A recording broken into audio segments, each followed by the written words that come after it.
Thank you so much for coming. We, Universal Peace Federation, we have two events in a month on a regular basis. One which is an introduction like this, and one which is at the end of the month, which is more for our friends, but it's who have known us for a while. But usually it's about United Nations Day or something important that's happening at the time, and we create some kind of forum and have some expert speakers and questions and answers, etc. That's our usual rhythm, and then we have other events as they come up in the calendar of the year. But introduction is a really nice way to get to know you and to get to know your work as well, because the UPF is a network of people, it's a network of organizations collaborating together. And Margaret and I have been working with UPF for a long, long time. So we've been doing this kind of activity a long, long time. No, I just want to say welcome. Welcome, and nice to see you, and you'll hear more from us. Okay. We'd like to start you off with a very short video. It's like a 3-minute video. It's from a conference this summer that we held. I don't know if some of you might have been there, but it was a conference in August. But we made a kind of a video from it of a number of our friends. Are we ready to go? Thanks. Good morning, ladies and gentlemen. We are going to have a full day's schedule. The UPF has ability to bring peace to the world. A number of people ask, what is different about UPF, or they feel something different when they come to one of our programs.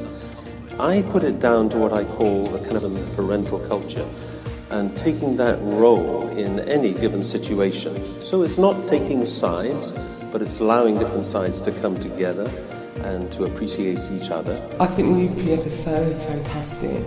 Honest to God, I really think they're so good about religion, embracing everyone's culture. I believe that this is a very, very important discussion and conversation that should be had. And they're so humble when they're doing it. I just love them. One of the reasons of this conference is that we want to develop the understanding of the Seoul Resolution for a culture of peace and prosperity in Korea. And so the idea is that this resolution should be developed and become a peace charter that would be the foundation for our activities, working with all these leaders worldwide. I signed the declaration. I think it's a very timely initiative. And I'm grateful that UPF is still speaking on global issues, but also acting locally. It's very committed to justice, human dignity, peace in the world.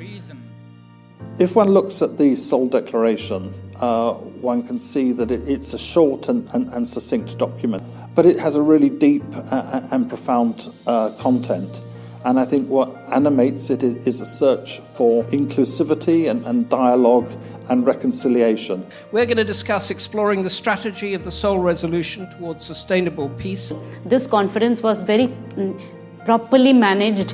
Very good speakers were invited, and everybody spoke very well. And I thought it carried out a lot of meanings to the audience. I can see the difference it makes for people to listen to these universal principles and then to really reflect about their own lives. We listen to a lot of speakers today, and they're experts in their field. And it strikes me that UPF is able, through a really broad umbrella, and I think it's because of its universal appeal to the highest values of humanity.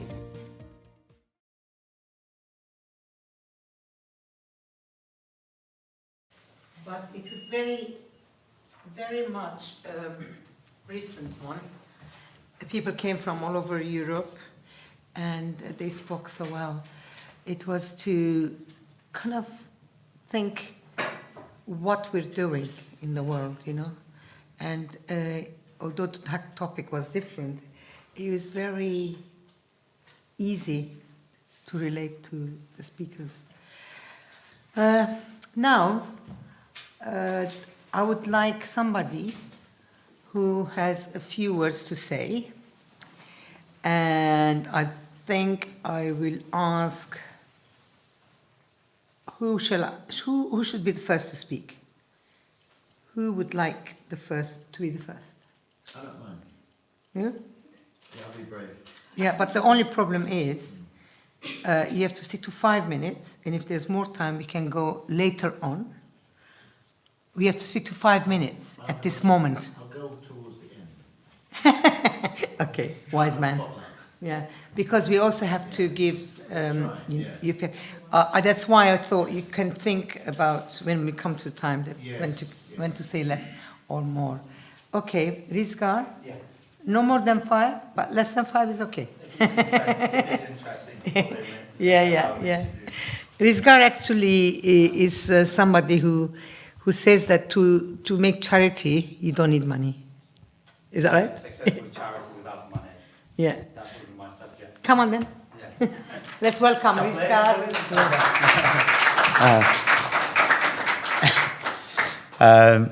ريكوردكم كانوا ladies and gentlemen, distinguished and guests, our welcome today, attending today for this event. It's very nice to meet you everyone today. I appreciate today. I'm very glad and I'm pleasure to be here today. And also thank you for attending and thank you for organizing Mrs. Margaret, we call Mum, and then the Robin.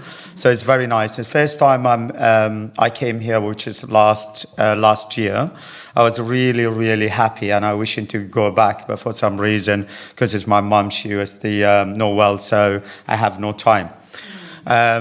I would like to briefly talk about myself, who I am. So it's got to know who I am, and also I would like to talk about my charity, how I build in my charity, how it's successful without money. Some people, they were surprised, how come you don't have money and your charities become so successful? So I'm trying to explain, to share my ideas and experience.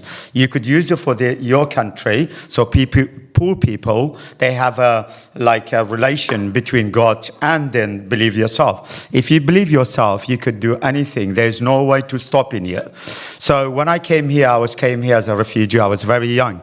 So I remember the year when I came here, I didn't know anyone. I couldn't speak English. I only have $100, but I don't know that money. How can I change it? I went to the shops to ask, because I was missing my mom a lot. So I didn't know where can I go. So as soon as I went to the Waterloo, the Home Office, they gave me a piece of paper and he said, go. I think then when I came out, there is a lot of different colors, which is my country. We don't have much colors. I was really scared because I was very young. I didn't know where can I go. But then I find out by the station, I was sat down there. I prayed to God because I believe God. So what happened? I was lie down in the morning. I was waiting, but I don't know what I'm waiting for. So 2 days raining, and I was thinking, what can I do? Then walk down to someone to say, I've got money, $100. And they said to me, someone is mourning, someone say, and someone just shaking their head. It's making me stressed, but in the same times, I know every day is a new day. Something will be changed if I still believe myself and believe the God. So what's happening? After that, I find it out I was sleeping in the mosque 2 days after the homeless. So finally, I find the park for the people that play football. Then I went there, I asked them can you give me a chance to play football? And they give me a chance. Of course, I couldn't speak English. I was a body language. They find out always that I'm a good player. So always they text me, but I don't understand. They only understand the time. So I will be there. So I get improving my English. So I decided, where can I get more? I will follow the girls. I think my mentality was, if you follow the girls to say hello, I love you, they will come and to you. They will be your girlfriends. That's what I was thinking when I was in Iraq. So, but it wasn't like this. So I have a punch, I have a push. So, but I learn a lot from these countries. So I find out this country, you have to believe yourself. And then I created I founded the college, like English college in Acton town. So from the East London and to the Acton town, I was walked down every day to learn English because the money they gave to me, it was very, very little money. So in the way I came back, so I bought some stuff and I cooked myself. So I will be a cooker as well. So I went find out to helping my mom and my sister because my dad passed away. So I should help in my sister, and because I'm in Europe, I'm in the UK, I was very happy. So I went to the restaurant. For the 2 days they kicked me out. They know that I cannot cook it. Then I find out it is good to believe yourself. So I create a charity with my friends. So I create a small charity, but then how can I apply for fund? How can I get in people together to work together?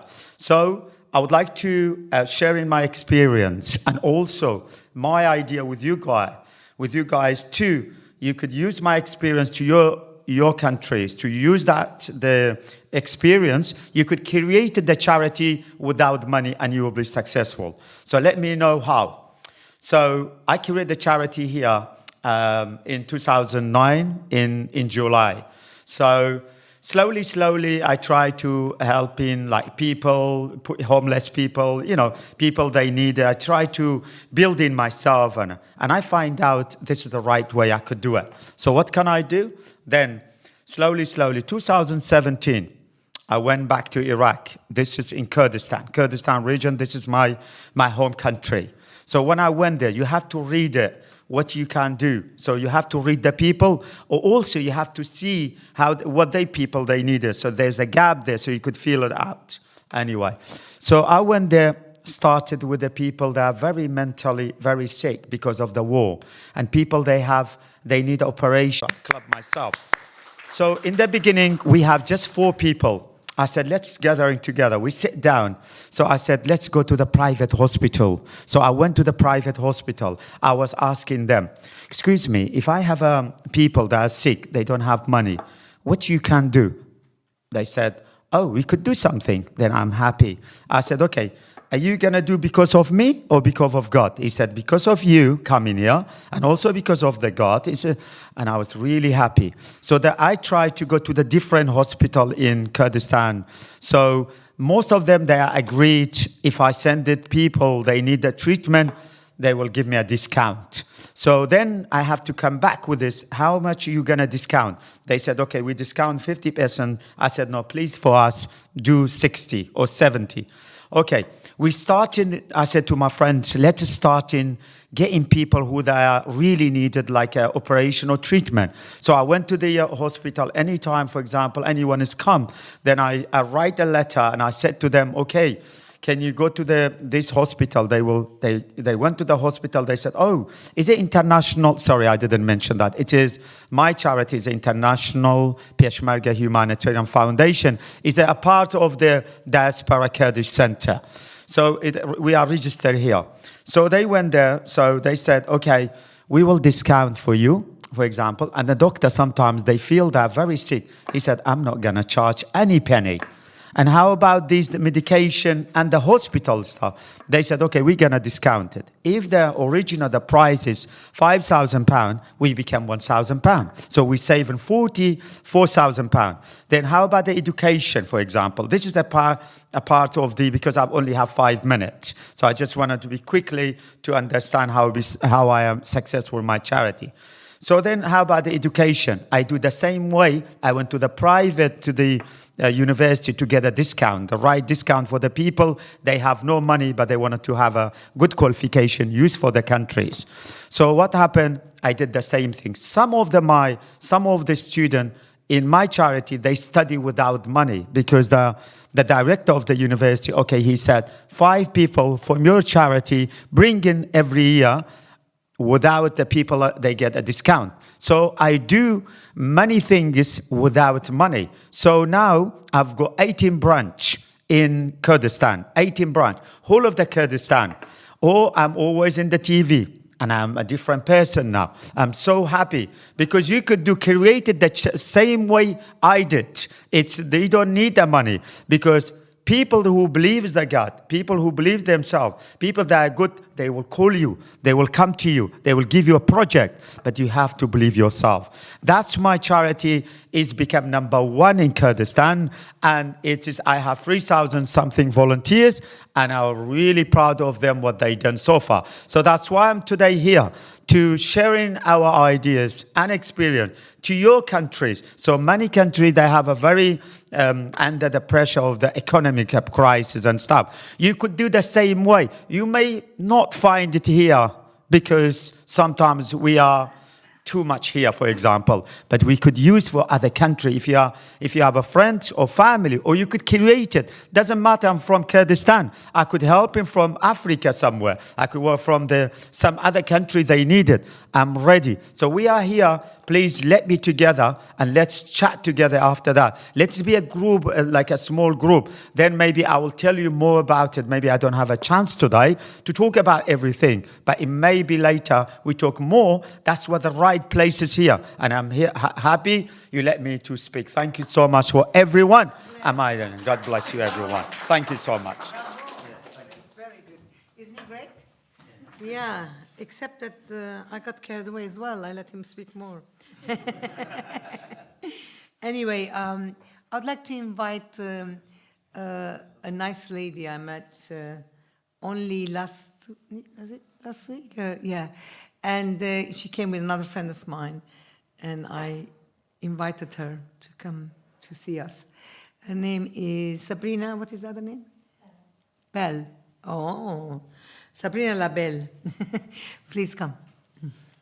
I don't know what she's going to say, but whatever you say is good. That way we get to know you.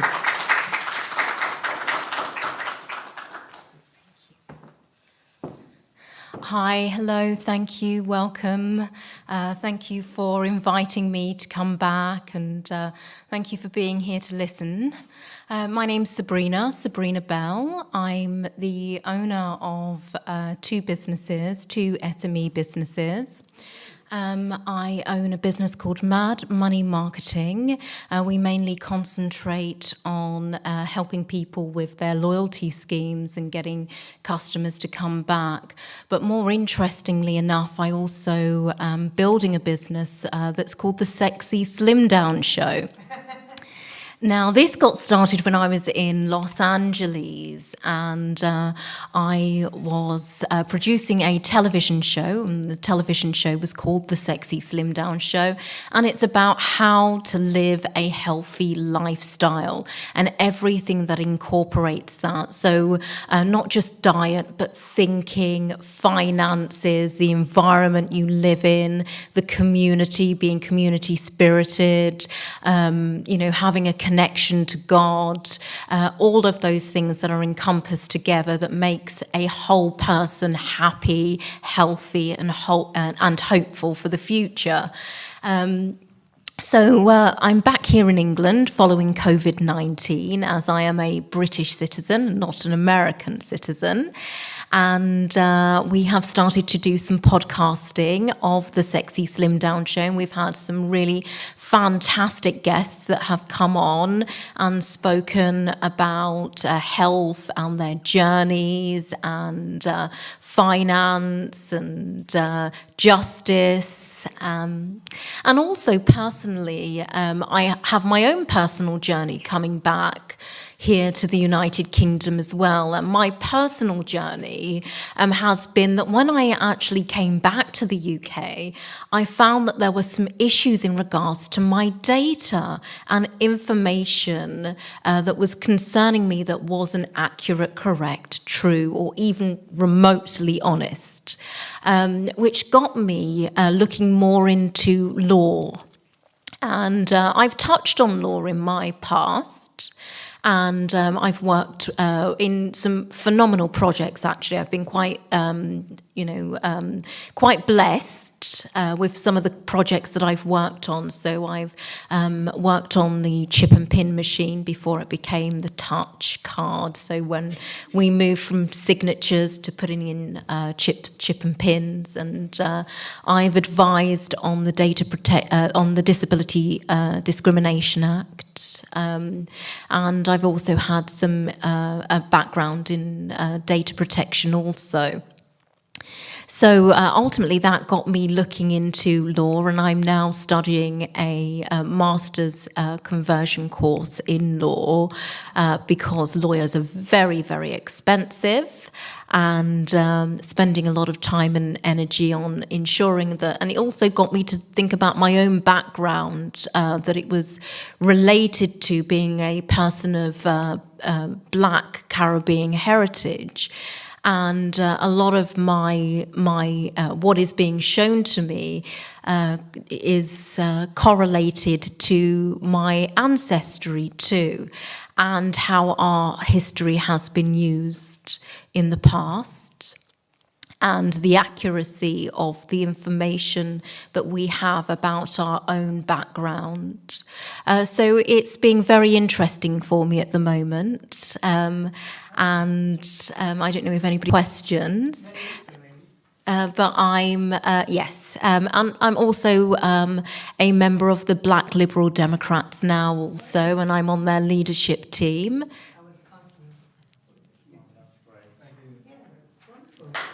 You may have a question later on.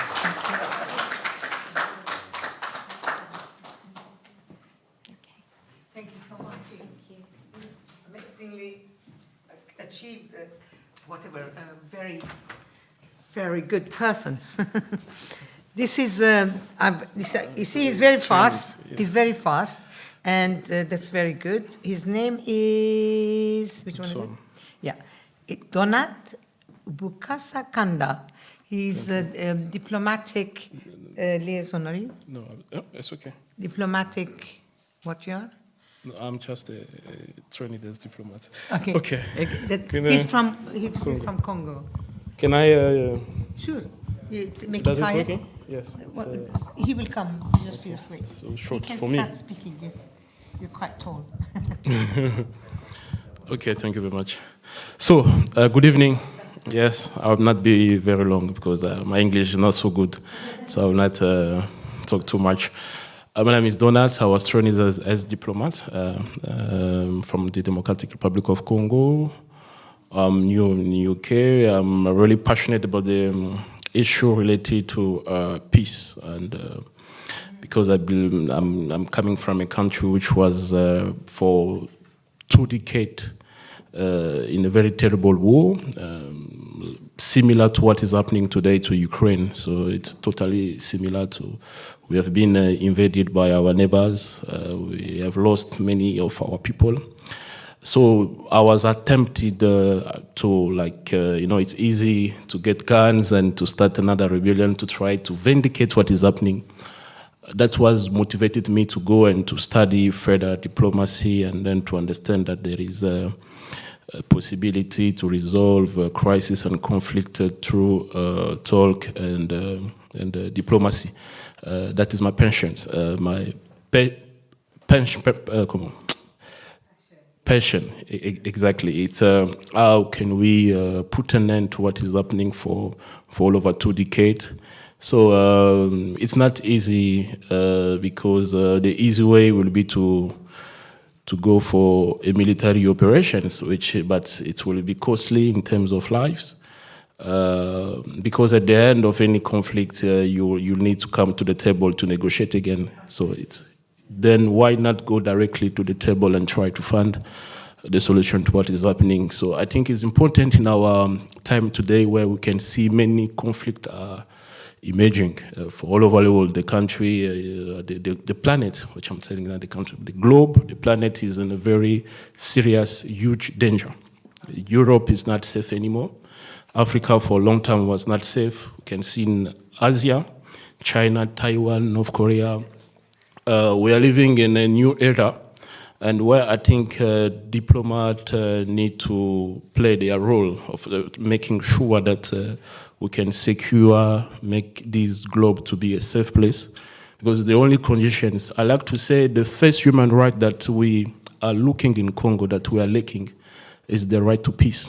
Because it's out of peace, then there is prosperity, there's everything can happen, and we need all of us to be the ambassador of peace and to not listen to the siren of war or of conflict. Thank you.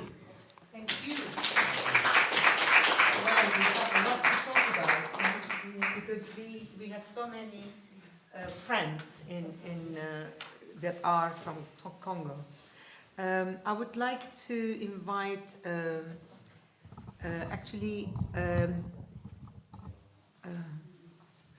Ismail? Yeah. Do you want to say a few words? What you do? Very few. Yeah. You work with teams, yeah? No problem. Hi everyone. Thanks so much. I am based in the UK, but I do work with some communities in East Africa, because that's my background. My name is Ismail Musa.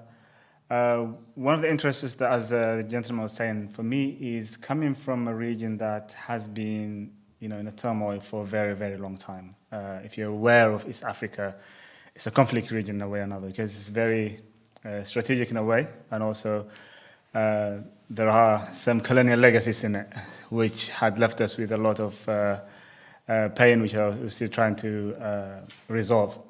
I do run a small organization with a group of people called Bailul House, and we try to work on human rights primarily, and also some peace-related projects. So, which is training more people to kind of like understand there's a way out. It's not always, as you said, through the gun. It can be resolved through the talks. There has to be compromise in a way or another. So that's my work primarily. But I do work also for an organization based in the UK, working locally within the UK, which is mainly to advance migrants' rights in the UK. And it's called Migrant Voice.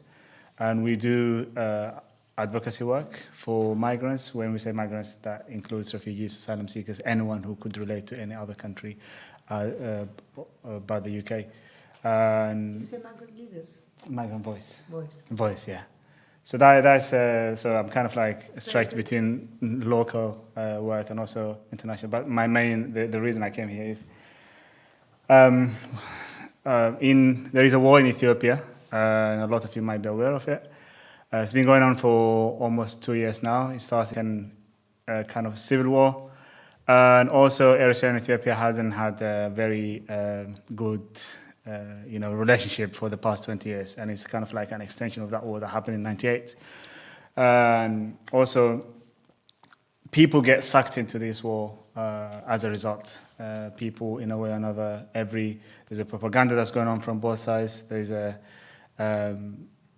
each camp is trying to, get people on their side, and each camp is trying to mobilize people, and ordinary people lose their lives. And the leaders are still the same leaders who were there 20 years ago.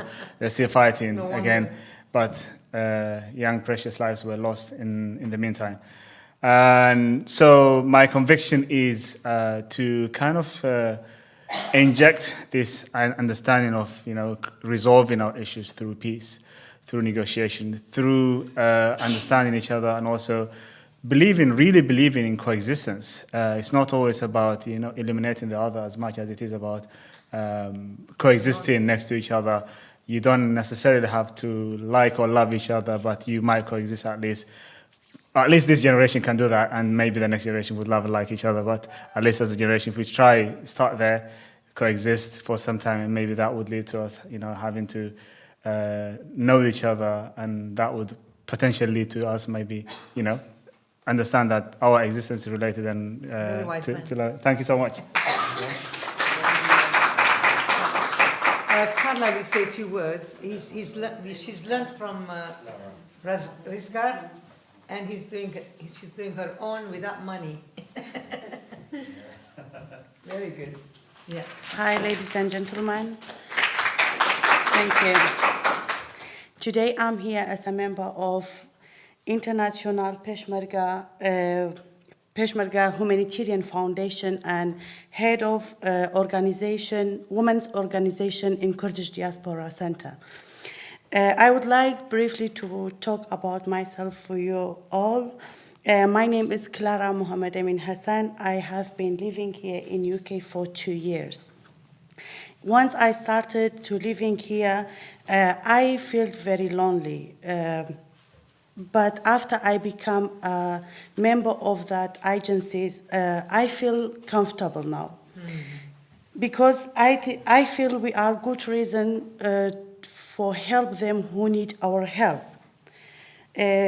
I really appreciate you all for inviting us here. Hopefully we can be good colleagues in future. Thank you again. Best wishes to everyone. Thank you. Thank you so much. Please, very good, very brief and good. Thank you very much. Now I think I'm leaving the best for last. But again, we have to speak, so yes. Consider that. No problem. Because there's so much you know and so much you do that you could take 1 hour. Oh, but, come on. But no, Yeah. I know because I Yeah, you got it. talked about you. But if you could keep just. I will.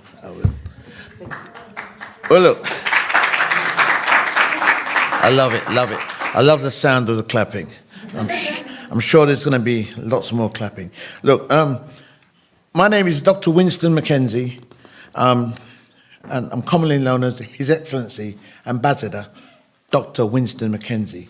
I'm a United Nations Peace Ambassador, appointed by the United Nations Chaplain.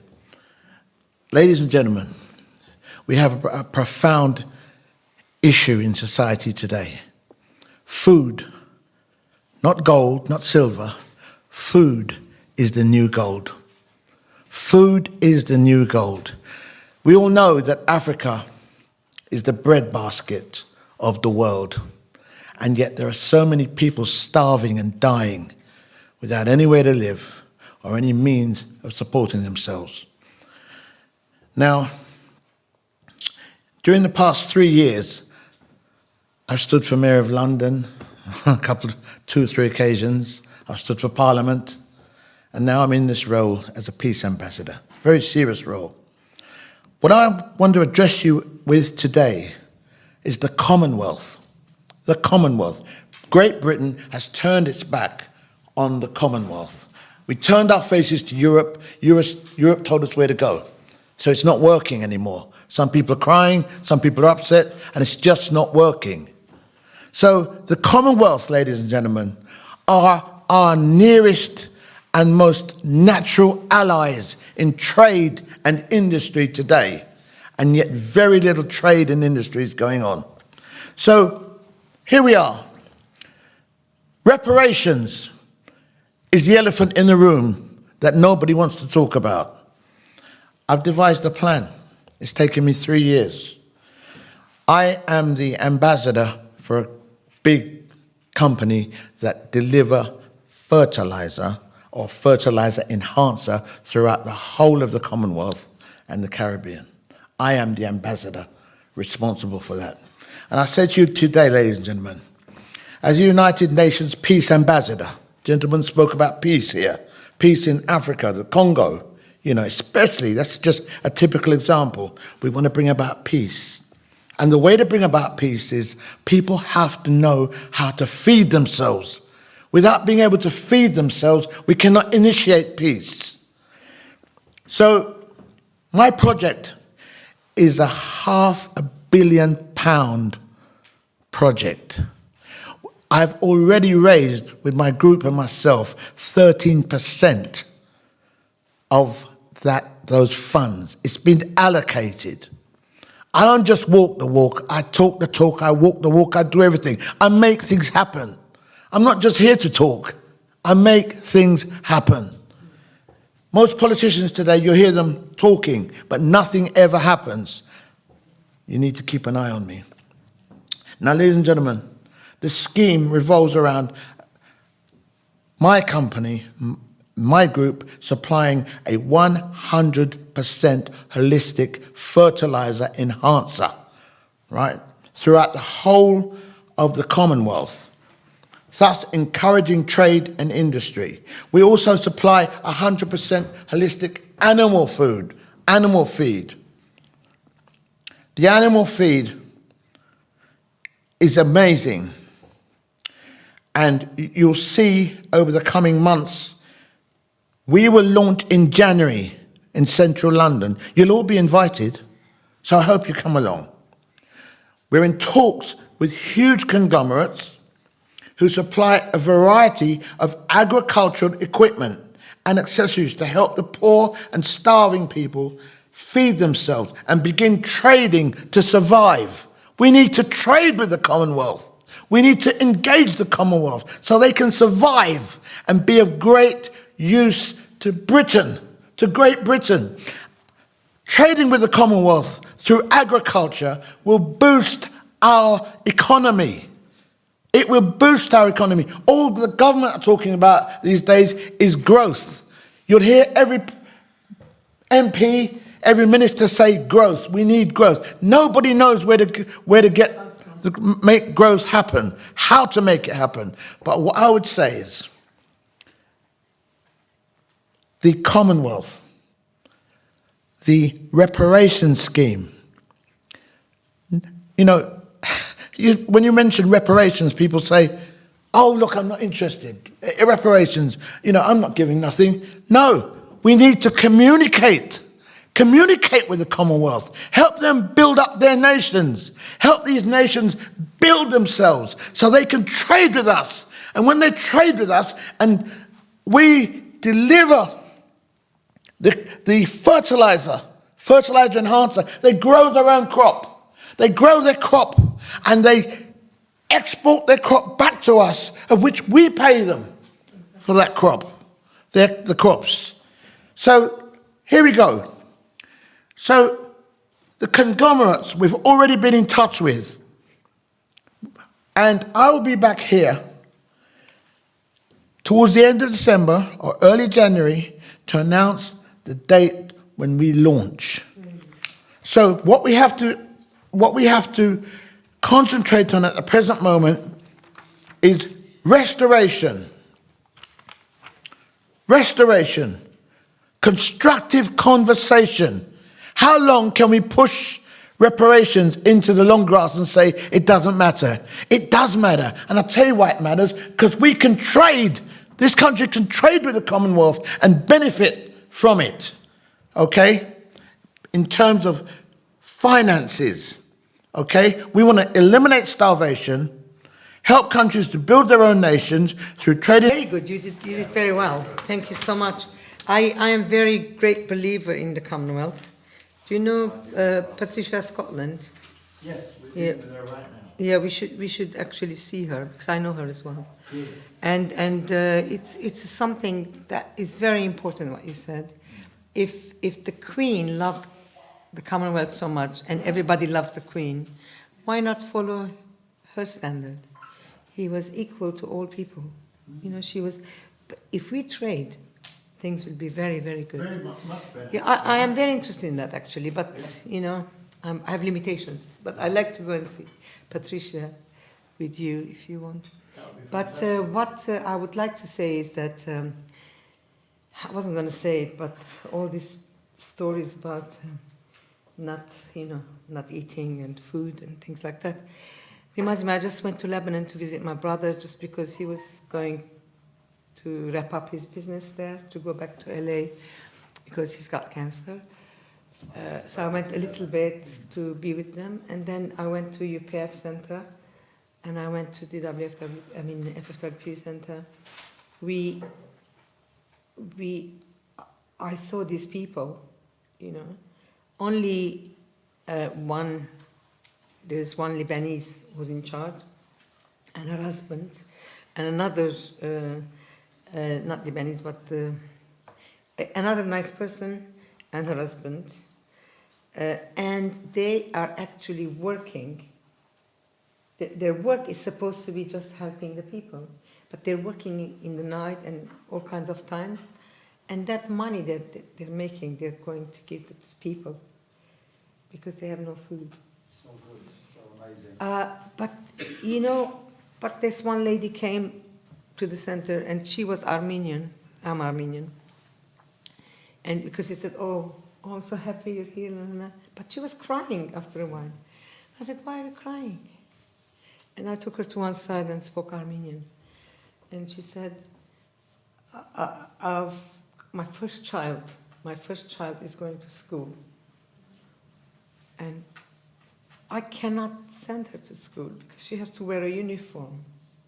And I don't have enough money for the uniform. And I'm ashamed. I was so emotional. I said to her, how much are the clothes and things to buy?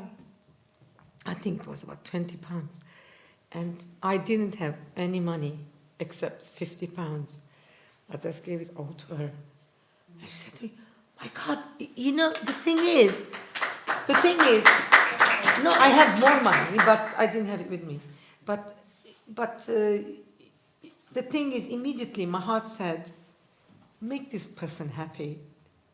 By her daughter going to school, she'll be happy. It's her first child, and she cannot afford even normal things, the costume, the shoes, the satchel, and everything. And then this made me think, how many people like this are there? And then my friends explained to me that when the bomb happened, they went all around that place where all the houses were, down, and look for people who have no house. And they start arranging them to go to somebody else's house, etc., etc. And I was so proud of them. But they still don't have enough money for themselves, My friend, Yola, it's her father and mother supporting them.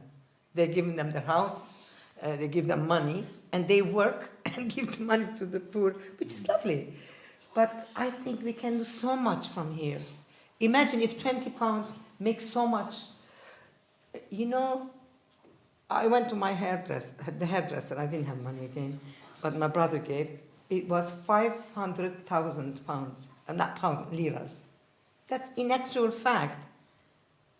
It's nothing. Their money is nothing.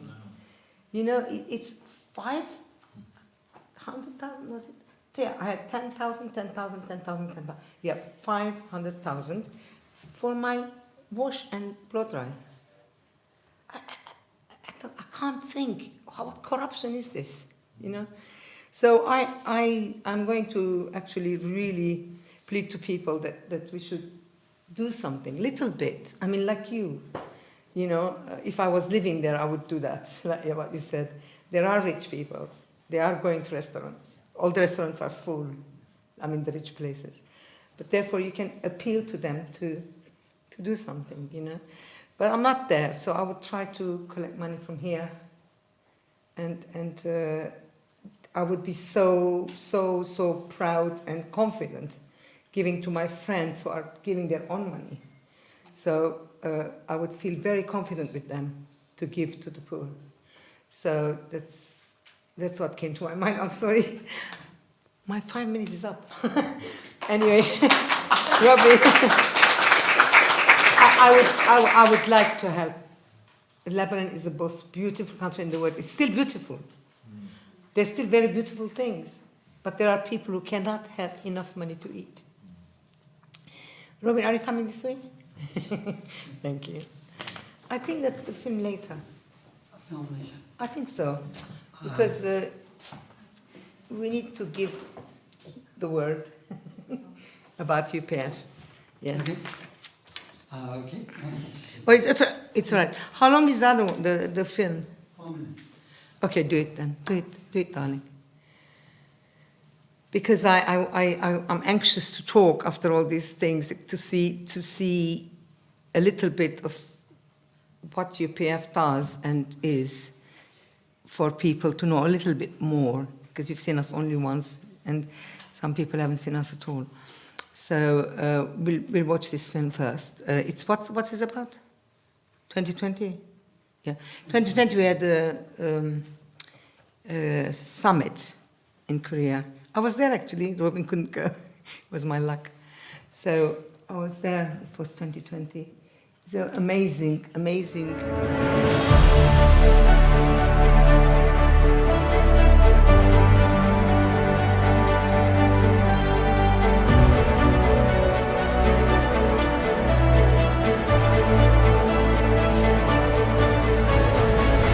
This inspiration is highly needed.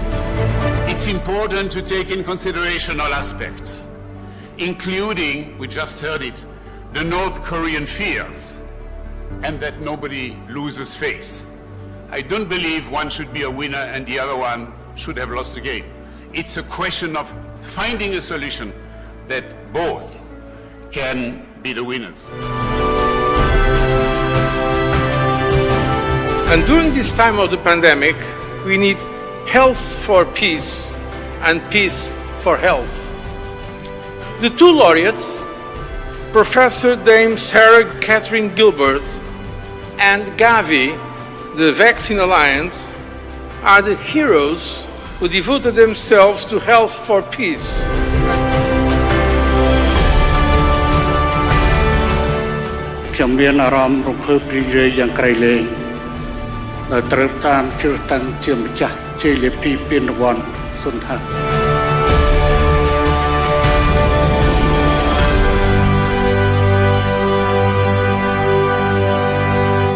Together, with wisdom, sincerity, and resolve, I do believe we can illuminate the path to peace both on the Korean Peninsula and beyond.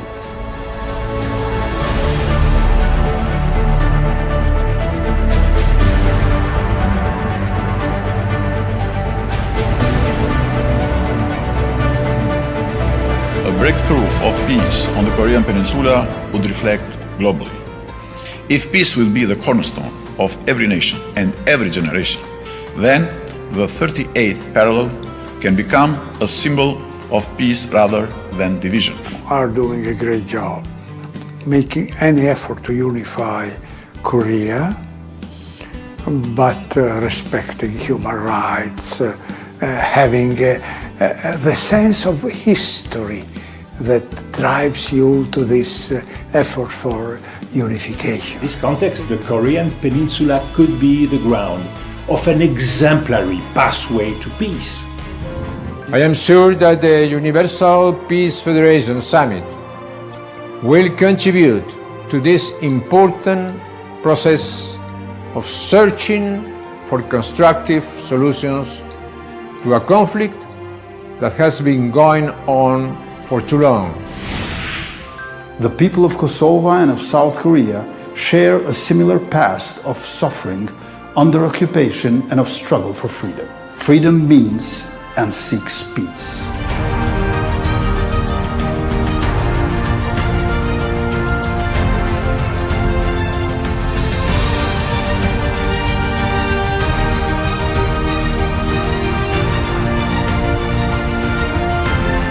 세계 모든 나라들이 하늘을 부모로 모시는 자리에서만이 진정한 세계 평화, 자유, 평등, 평화, 통일의 행복한 하늘 부모님을 중심한 인류 한 가족의 세계가 이루어질 수 있습니다.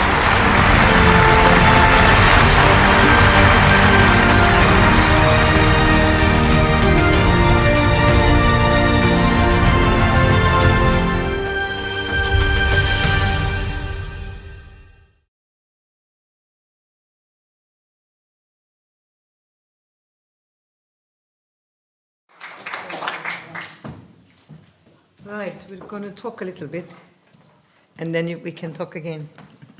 Okay. Why don't you start us off? No, you're going to start. I told you our numbers too. Okay. Well, actually, we have... In Seoul. It's South Korea. Seoul. South Korea. But we're trying, that's an example of what we do. But there's lots of other things, other countries we work with. But because that is the last divided country.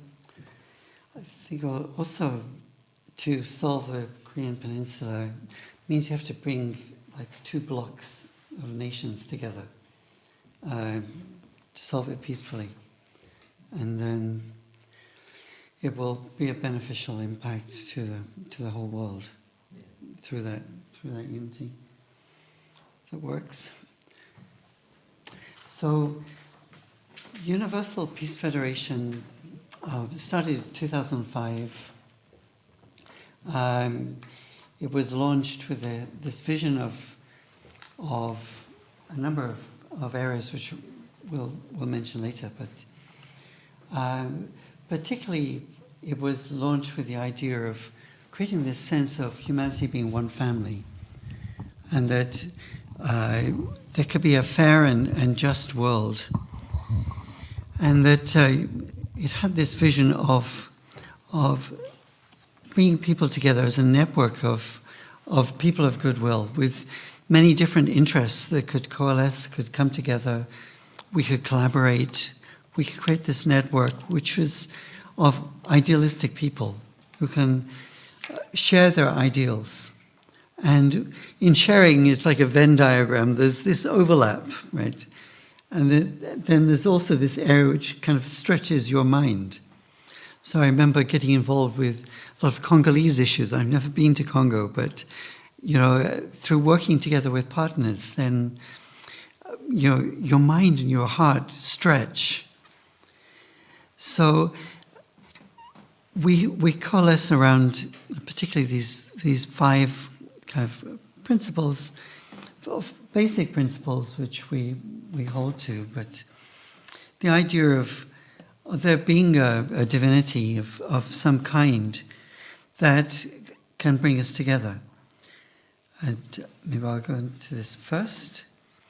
This idea that there is a divinity that is common, that this divine spirit, creator, could really bring us together, because this divine being loves each one of us equally, and because that being loves each one of us as very, very deeply and very personally, it gives us a very different concept and view about what is happening in our world. Then when you experience that particular love and grace, that mercy, that compassion, our vision, our perspective kind of changes, it alters, it broadens, and it becomes also more also compassionate towards others. So rather than being a divisive factor, actually it can be experientially, then it can bring us together into one. And this is the idea of one human family. So through this love and grace, then there can be like a benchmark or a standard and a goal and an ideal of how to come together. Right, I like this one. The second principle is that humans are essentially spiritual in nature.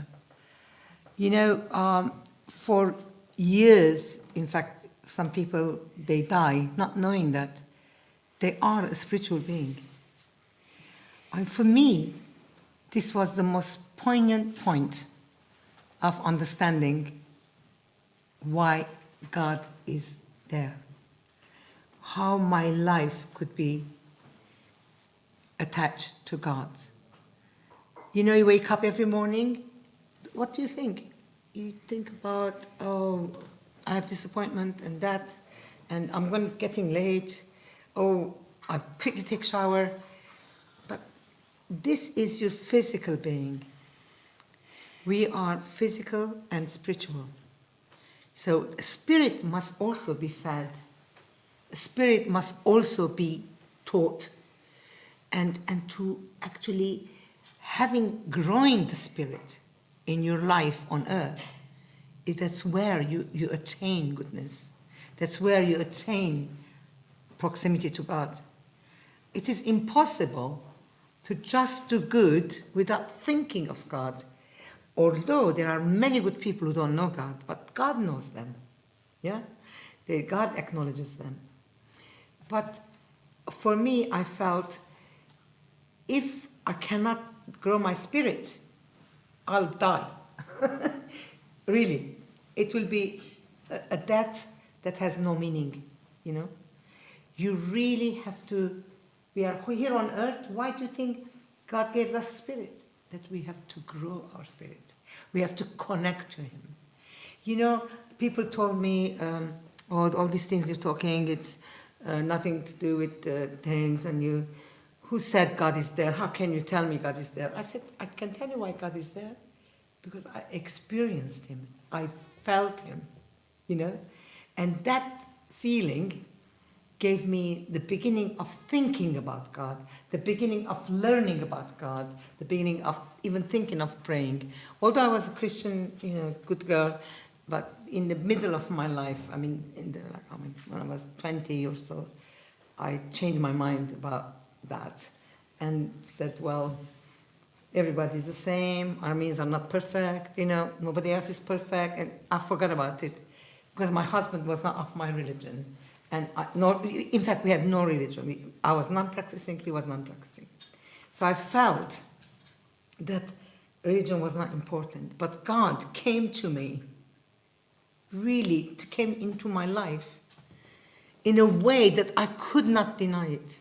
I really could not deny it. There was an embrace of such immensity. I mean, I heard somebody say, if you taste the sweetness of God, the sweet, you know, love of God, nothing can come to it. Now, when you come to that point, then, like you were saying, you can believe in yourself, you can do things by yourself, but only by growing your spirit. How do you grow your spirit? How do you grow your spirit? You really have to do good deeds. It does not mean that you just, I pray and everything will be all right. You have to act on your belief. It's very, very important for us to do that. Like you people, like you're acting on your belief. And belief of God becoming, is your own belief in yourself. I feel that if we cannot into the purpose of God, everybody here, you're a child of God. I am a child. We're all His children. He's important from us, to come from us to them. That's, you can only learn if you raise your spirit up. So there are ways of raising spirit up. I'm not going to give you this kind of lecture, but it's simple. If you want to eat, you have to. If you want to live, you have to eat, drink, sleep, have comfort, sex, whatever. But this is all secondary to beauty, truth, goodness, and love of God. It's important to connect to that, you know. So once I have this, some people say to me, "How do you have so much energy?" you know, you're 75 years old. I said, honestly, believe me, if I am with people of God, I am happy. If I'm happy, I feel good. And never mind, I go home and I go, ugh, I'm tired. But that's no problem. Next day is another day. So I would advise everybody who doesn't know God, to really think about His Spirit. Where is the Spirit coming from? Okay, it's all right, I don't want it. Yeah, well, you could look at it, but I told you about the activity, right? So the true lasting happiness will come when your physical body is doing something to your spiritual body. You know, for example, if you go and help somebody, suddenly you feel uplifted, no? That is vitality elements that comes to you. That is through your action, but it gives your spirit. Do you understand? It's so important to know this because I grew into God through this understanding. And why I work for God? Because I learned that you, they're all different. There is no other lady What was your first name? Vanya. There's no other. There's no other Margaret, not just like me. God needs all of ours, all us, all our, like Dr. Mackenzie is doing this Commonwealth. I love it. So he's doing it. I'm very happy. So he can do that very well. I can't do that, but I can do something else. You can do something else, right? Because God needs only, not you, everybody. We all have particular elements in our being, in our understanding, in our experience that God needs. And we have to return that love and that thankfulness to God. Now, if I see God in you, then we are brothers and sisters. Will I kill you? Will I hate you? No. I love my family. So you're my family, I love you. It's very important to consider that. So wherever we go, if we make families of God and work together, it's the beginning of peace. Like you said. It means that we have to work together to get there. I'm talking too much. Thank you. Number three. We're a tag team. It's okay. Yeah, It's okay. tagging. We're a tag team. for this. So Margaret started to talk about families, and I think families are so precious. Yeah, our heart really grows and yearns for a loving family. And in a sense, the first 3 years are particularly so important for children, for them, to inform their life with experience of this loving family. If you have the fortune to receive that kind of love in your first 3 years, in a sense it gives you so much security and so on. Otherwise, it takes more effort to work on during your life. But these families then require the sacrifice of parents, for parents to really invest, to care for, to sacrifice for. And where that happens, then there can be something very beautiful, which God can be part of. This divinity can be very at the very center, nurturing, forgiving, teaching compassion, teaching forgiveness many times, how to compromise, how to negotiate, how to tolerate. How to have peace when children fight, Because so many times there are challenges. But then other times your brothers, your sisters, your family members will completely surprise you by the love and care that they express. So within the family, there is a real school, the first school, the school of love. And that school is incredibly important to inform the decisions of children who grow up in that environment.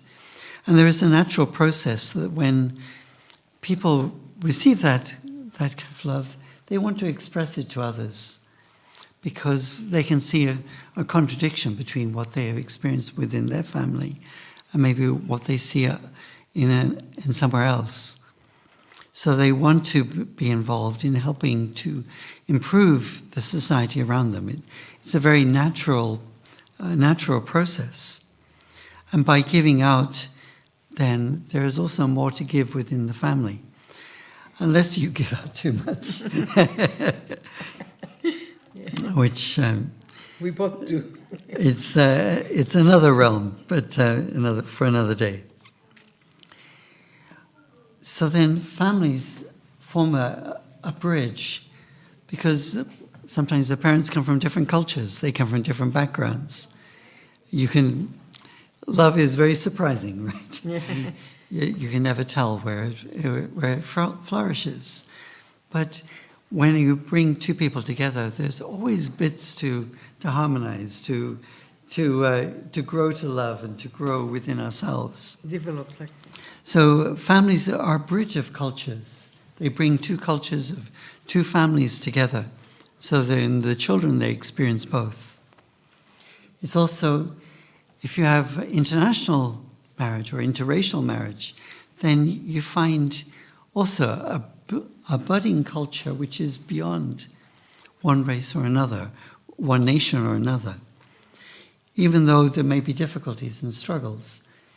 But there are many stories of people overcoming.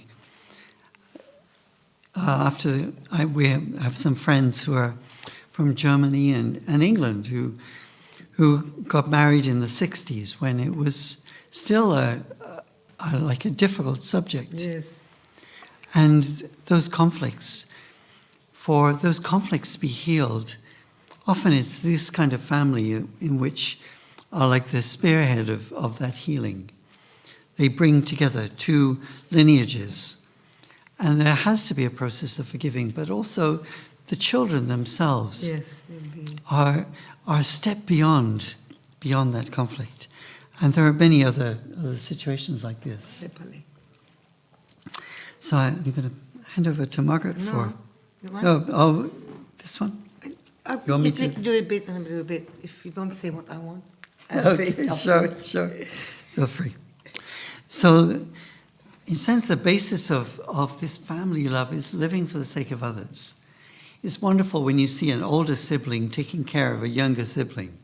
You know, an older sister taking care of a younger sister or an older brother, sacrificing what they want to do because maybe their parents have encouraged them to take care of their younger brother. And that forms such a basis of trust, of love, of respect, sometimes of a much more patient heart. But living for the sake of others can be taught within this family environment. But then it can expand. Absolutely. Someone who's learned responsibility within the family, responsibility for the younger siblings, will express it in a company, in a school, in other environments within their world. Maybe they would be a very responsible person within their civil service, within whatever role that they play in life. This will inform their whole life. One thing about these relationships of giving, of living for the sake of others, is that you can do it on many levels at the same time. So you can be thinking about you taking care of each other within the couple, within the family.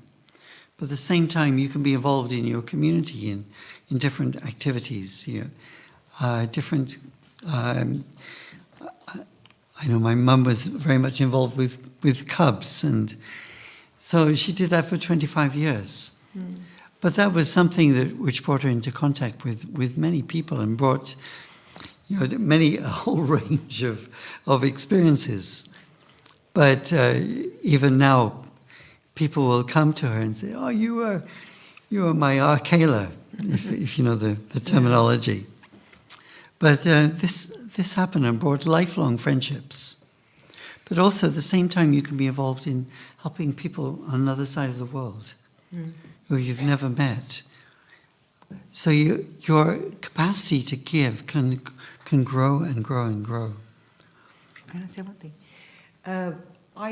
When I was doing service to others, I thought other people are also doing around me, and I thought, thinking, we're doing something good, They were helping these children, and this kind of feeling came to me. But then I started crying because I received so much more in doing that act. This is one of our principles, motto, is living for the sake of others. It is so amazing. It's magic. When you do good for others, you become enriched and alive, and you really think, I'm so happy doing this, Oh my God, it's not true, I'm going to go do this and that. It's not like that. We're not really, by serving, you're the better person. They make you better, I feel such an amazing feeling of being alive and good and kind. I must be grateful to the people that I'm helping. That's how I see it. But when the last thing maybe, what UPF does best, in my experience, is bringing people together. We bring people together, working together to try and understand each other. Even just years later, somebody says to me, Margaret, you introduced me to that man. We're doing business now together, etc. And I'm so happy. But bringing together others means bringing together children of God.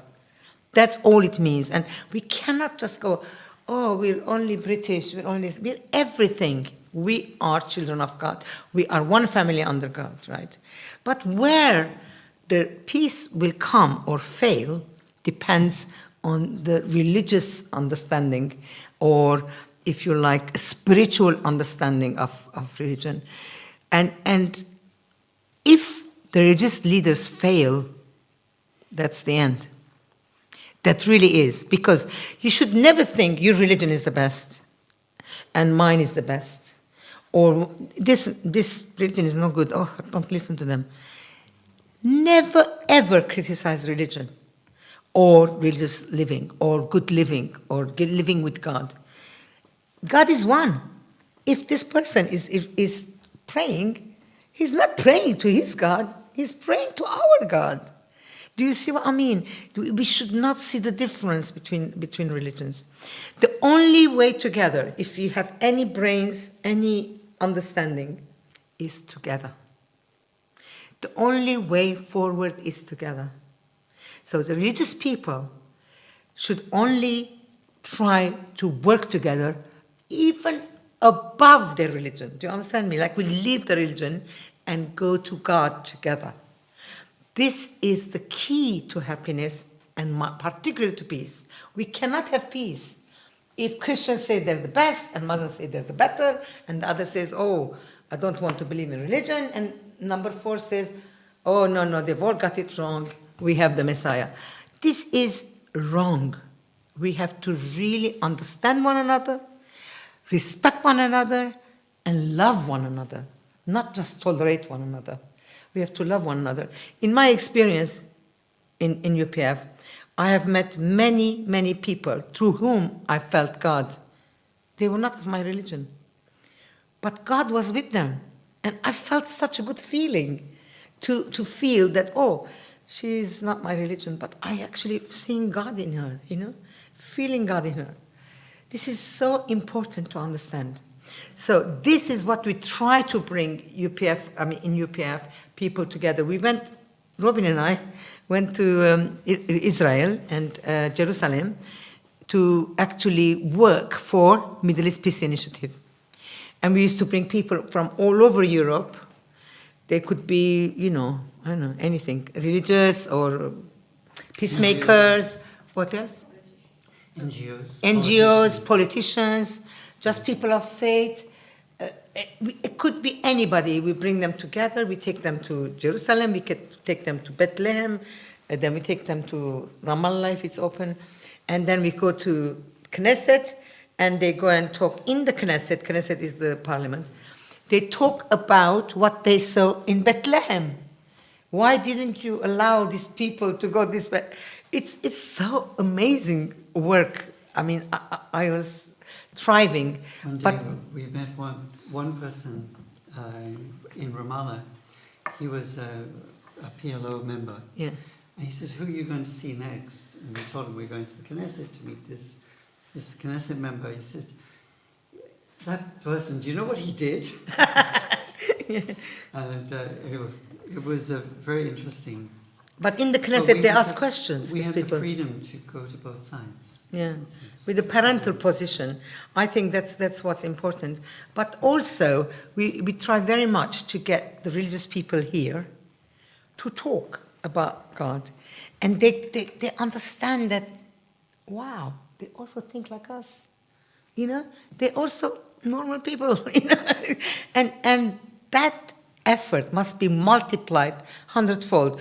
Luckily, we're a global organization, so there is progress. But we need everybody's help in this. Everybody. To join hands for freedom is to make the other religion okay. It's your religion, kattar khair Allah. The other's religion, kattar khair Allah. Everything is thank you God. You have to love your brother and your sister. And I was so surprised, this Armenian girl I told you about is married a Muslim in Lebanon. It's unheard of. Her family doesn't speak to her. And I took her number to call the brother to speak to, because I also had a Muslim husband. So, but I mean, he was born Muslim, and we were not believers at that time. But it's interesting how God works, and it's very interesting to bring religious people together, because that is the way forward. Yeah.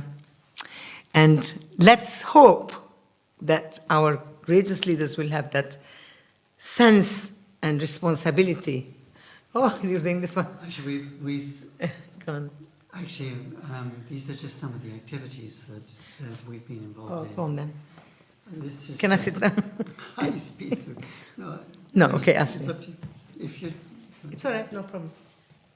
So these are some of the activities that we've been involved in. This is something that particularly Margaret organised with Marie Hansen from Storm Family Centre, which is Centre for Protection of Victims of Domestic Violence. As well as families Other things. and children. Yeah. So we were working on the garden with some young people. And these are other groups that we've partnered with recently. Yeah. And these are different meetings that we've had. There's Dean Russell, and Dave Anderson, who's an old friend. Yeah, it's good. And there's more of the This is service project Marie. we did another time. We did twice this year. And He's our chair. These are other activities. This is Africa Day, and this is the lady I was talking about from Congo. Yes, We were it's working Mothers of Congo. Mothers of Congo. So we did many activities about human rights in Congo, and we did here, we did in the UK Parliament and EU Parliament. Also about the precious stones, yeah. Yeah, people are, but we did it in the Parliament about that topic. People are the people are dying of hunger, and then leads on many of women's events, International Women's Day, and elimination of violence against women. Yeah. This is a character education program that we've been supporting for Nigeria. This is the Minister of Trade and Investment from Nigeria. Came here a few months ago, and during that we had a talk from Nigerian UPF about this character education program we've been helping. And yeah, it's a very promising program. I've lived in Nigeria. It's an excellent country, but so corrupt. There's God and Satan. they have a 2-year relationship with a 2-year contract kind of thing. Contract with the Ministry of Education for developing this character education program across the country in every state. Which will include transparency, not corruption, So to try to make a difference in the next generation. This is also the same thing in Jenin. We did in 3 places in the West Bank. West Bank, yeah. Here we are, International Women's Day. Lots of lovely women, look at them. And this is prevention Violence. of sexual violence and conflict. Again, this is very much centered on Congo, but also other countries, and so on. Yeah, we have many events, so it's difficult. Cultural diplomacy. A wonderful person who unfortunately just passed away. Yeah. But Dr. Antonio Bedincourt. 2016, he just passed away recently, but he talked about how to create a partner out of an adversary?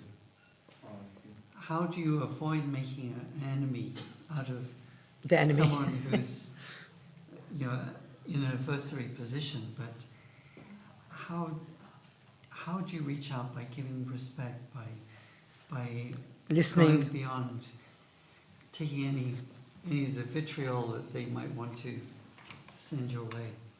But through that he was able to change the mind of North Korea towards allowing a visit from our founders, which then led to a number of peace initiatives, and once avoided a war, which is amazing, from this heart of wanting to Embrace. listen, to engage, even beyond being threatened, etc., etc.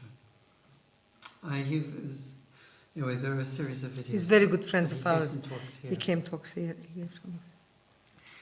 And I think Many good people are ambassadors for peace, and I hope very soon you'll all become ambassadors for peace.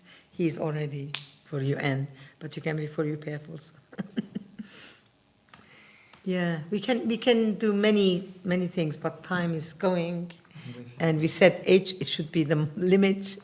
But I hope you enjoyed yourselves. I just want to have a question, if you don't mind. Sure. How come without freedom, it's like to having a peace? Say it again. Without freedom, so how come without freedom, so how it comes to be happen? Like, as you know, many of you knows that all the taxes goes to the country, so they don't let to having a peace. Like, for example, Rwanda, wherever it is. So how come the? I mean that means making that. That is a world problem that we all reflected about, but I would say that without freedom and justice, there cannot be peace. But if you can improve the level of people, like Antonio actually, at the risk of his life, spoke to North Koreans to say, listen to South Korean men who wants to help you, etc. It's hard to explain to you Yeah. briefly, but his role was working with heads of state, and he had been doing it for a number of years. But he didn't just work with people on the right; he also worked with people on the left And the middle. and with a very embracing heart. So then, when he wanted to get a message from a leading anti-communist to a communist leader, he went through Fidel Castro, very left leader, but through Fidel Castro, then he got a message to the Other person. the president of North Korea.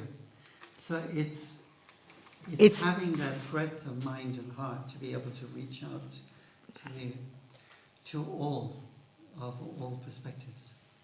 Yeah, because we if you consider us, maybe the people think we're just people with rich people, etc. No, not the communists. But we found a very wonderful president in Cambodia that is left, very left, but his spirit started growing with us, and he could do so many things. That was good. And so you should respect everyone, find out the goodness in everyone, and then put it to goodness for the world. Yeah, it's quite amazing because we have personal dislikes, and if I see somebody like that, I say, oh my God, why is he in our meeting? But actually, hey Margaret, love everyone. Margaret, are you referring to me? No, I'm saying, hey Margaret, it's me. Hey Margaret, I say. Oh, right. Yeah, you're supposed to love everyone. That's why we have to train ourselves to ignore your personal, you don't dislike somebody because he's racist. If I see somebody racist, I just can't think about him, My brain goes funny. Tell you But- who my heroes and heroines are the people who are building dialogue relationships. That's right. Between enemies. So And now we're working with someone. To build a trust between people on both sides so that you can bring them into the room. That can take years. And Antonio was that kind of person. I think this Lynn Ford, who's done a 10-year dialogue with North Korea, he's also the same kind of person. Yeah. So building a relationship, sometimes with intermediaries and then your people, but to the position where two people can come together. So Jonathan Powell wrote a book called Talking with Terrorists. Mm. So talking with people that actually are not good people, but through that peace comes. But I find that the media victimize good people. That's right. And the general public form a perception of them. And my time in politics, people having never spoke to me. Yeah, you don't know them. I don't know them, but they hate me. And then they speak to me, and they say, "You're not a bad guy after all." You know. Yeah. So you can be victimized by the media. You know. Yeah, absolutely, absolutely. You need a lot of humour, don't you? Sometimes to win people over. Can So- I say one last thing?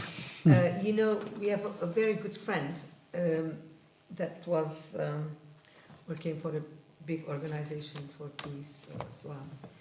And he came to us, and Robin told me he wants to talk to us about bringing two extremes together. And I thought, what's the extremes? And like Nazism, you know? No, because extremism is growing everywhere. So this guy is such a good guy, isn't he? And he came to us because he thought that UPF is the only organization he knows that can accept anybody. So would you come with us, he said, or find people that would come with us to talk to, let's say, I don't know, the terrorists and... He was talking about the extreme right. Yeah, extreme right, extreme left, etc.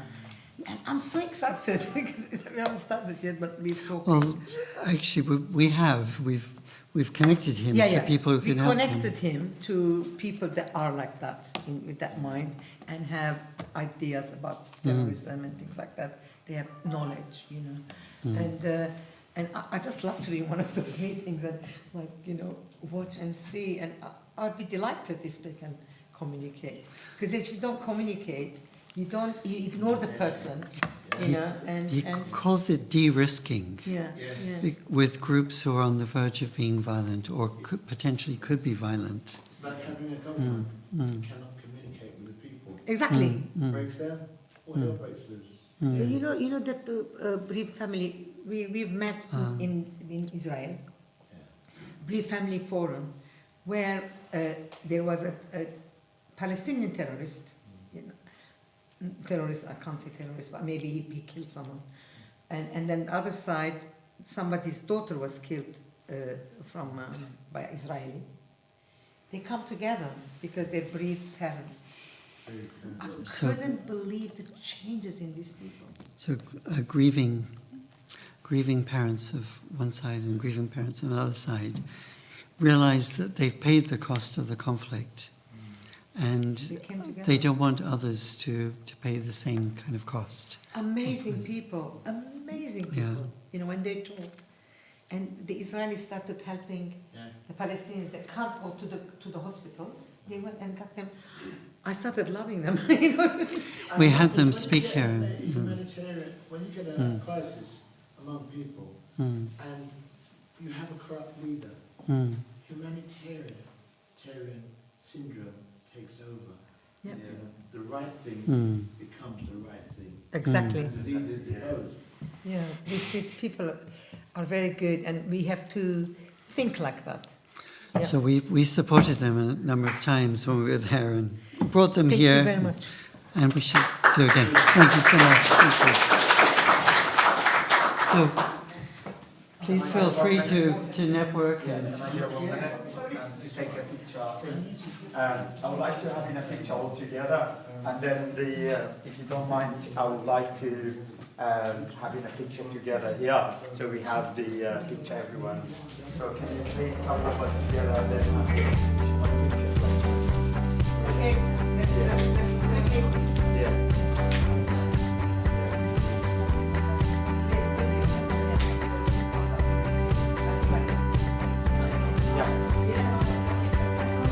Please, yeah, please come there. You're taking a picture, come there. Yeah.